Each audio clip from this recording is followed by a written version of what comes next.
أهلا بيكم في حلقة جديدة في قناة تيجوي. بنعمة ربنا هنكمل مع بعض سلسلة تاريخ بطاركة كنيستنا القبطية.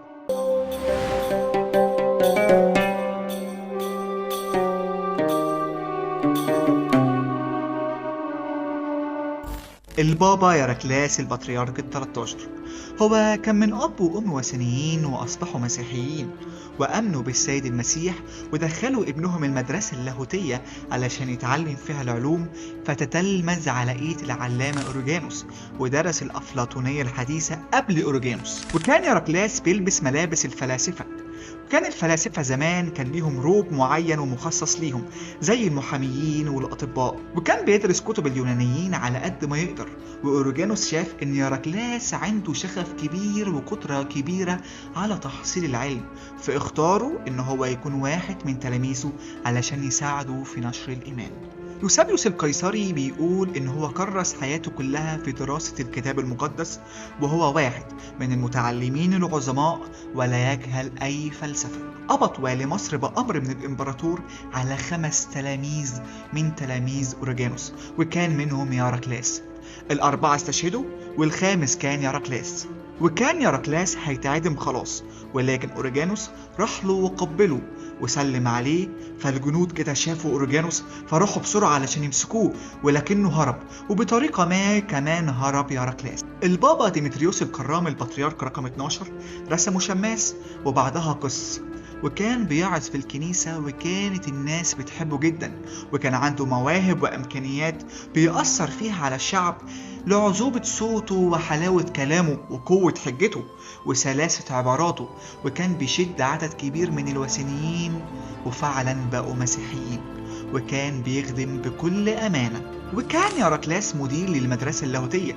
وبعد نياحة البابا ديمتريوس الكرام البطريرك رقم 12 اجتمع المؤمنين والشعب واختاروا يراكلاس ان هو يكون البطريرك رقم 13 اللي يجلس على كرسي ماري مرقس الرسول في شهر بابا سنة 232 ميلاديا. والبابا يراكلاس احتمل اضطهادات كتير جدا في عهد الامبراطور ماكسيموس، بسبب ان الامبراطور ماكسيموس اكتشف مؤامرة بتستهدف قتله. فالمقربين منه اوهموه وقالوا له ان المسيحيين هم اللي حاولوا يقتلوك، فهو طبعا صدق وراح اضطهد المسيحيين. وفي عهده في كهنة كتير استشهدوا، والشعب خاف جدا على البطريرك وألحوا عليه ان هو يهرب من الاسكندرية بسبب الاضطهاد. ولكن البابا يراكلاس كان رافض جدا في البداية، ولكن بسبب الإلحاح وافق وترك الاسكندرية. وبعد ما هديت موجة الاضطهاد في كتير انضموا إلى المسيحية، وقام البابا يراكلاس برحلة رعوية بيفتقد فيها المدن والقرى وبيثبت وبيقوي فيها المؤمنين. ورسم البابا يراكلاس أساقفة كتير، حوالي 20 أسقف في أماكن مختلفة من البلاد.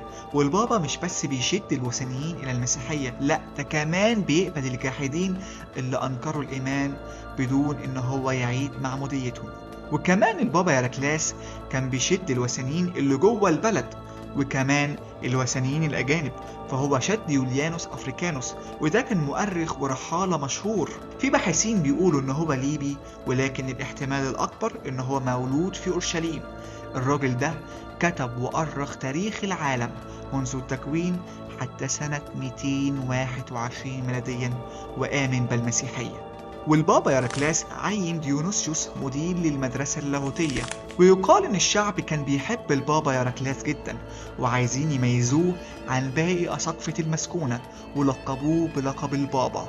ولقب بابا يعني أب الآباء أو الأب الكبير أو الجد، وده كان لقب بيتقال لأب القرية الكبير علشان سنه ومقامه وسلطته.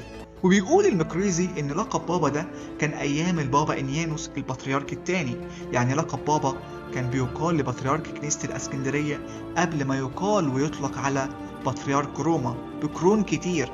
وتنيح البابا يراكلاس بسلام يوم 8 كيهك سنة 247 ميلاديا، بعد أن جلس على كرسي ماري مرقس 16 سنة. بركة وشفاعة البابا يراكلاس تكون معنا، آمين.